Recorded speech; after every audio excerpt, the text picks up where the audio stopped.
Bonjour.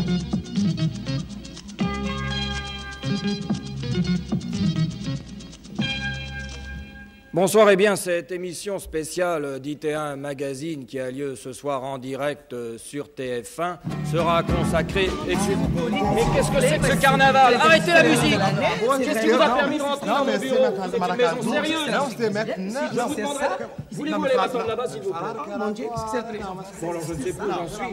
Oui, je vous disais que cette émission spéciale d'IT1 Magazine sera consacrée ce soir à une rétrospective des principaux événements qui ont marqué l'année 1975, principaux événements qui seront illustrés ce soir par des chansons.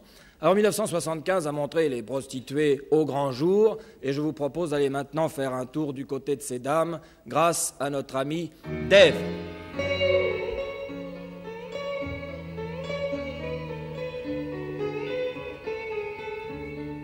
On oublie hier loin, si loin d'aujourd'hui, mais il m'arrive souvent, quand j'étais encore cet adolescent que je ne suis plus, de sortir en recherchant sur le port de ma vie les rues de ces filles de joie que l'on prend à 16 ans et qui ont fait de leur mieux pour me rendre plus vieux.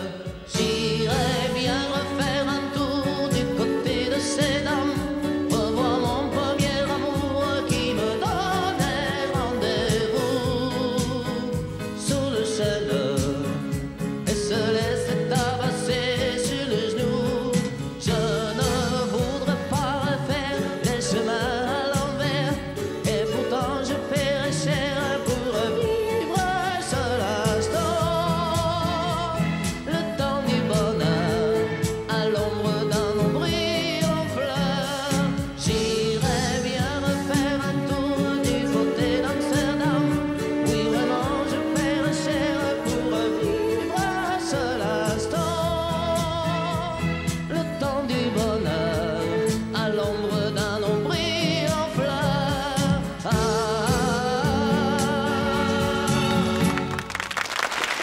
1975, année de la femme et des prostituées, mais surtout année de la femme, et c'est la raison pour laquelle, eh bien, la femme libérée peut enfin mener son homme par le bout du nez, et Jean Ferrat est le premier à le reconnaître.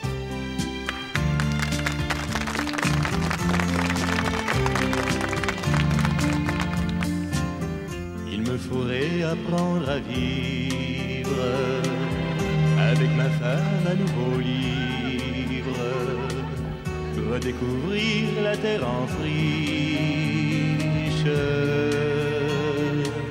Moi qui habite dans l'Ardèche, je suis loin d'être dans la dèche. Grâce à ma femme, je suis riche. Ma poulette a toujours raison, elle voit plus haut sur ses talons, et la friture est son royaume. Face au fourneau dans la maison, grâce au poulet à l'estragon, ma femme sait retenir son âme.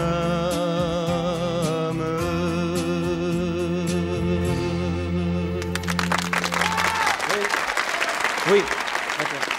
Eh bien, on me le rappelle à l'instant, 1975 fut surtout l'année de Valéry Giscard d'Estaing, puisque de mémoire de français, on n'avait jamais été aussi informé sur un président de la République qu'avec Giscard.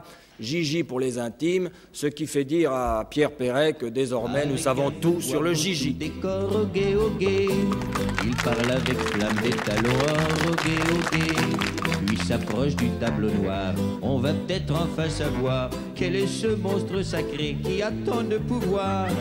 Et sans hésiter, il nous dessine son serpent et la bourse qui se débine. Tout, vous saurez tout sur le Gigi, le grand, le beau, le vrai, le faux, le dur, le mou, un peu picsou, le skieur bronzé, au crâne pelé, le bel athlète, le pic-assiette. Tout, je vous dirai tout sur le Gigi. Eh bien, pour vous montrer qu'il n'y a pas de barrage à la télévision, je vais maintenant vous laisser avec les deux énergumènes qui ont fait irruption tout à l'heure, soit Rolando et Luis Antonio, mieux connus au Brésil sous le nom des Étoiles.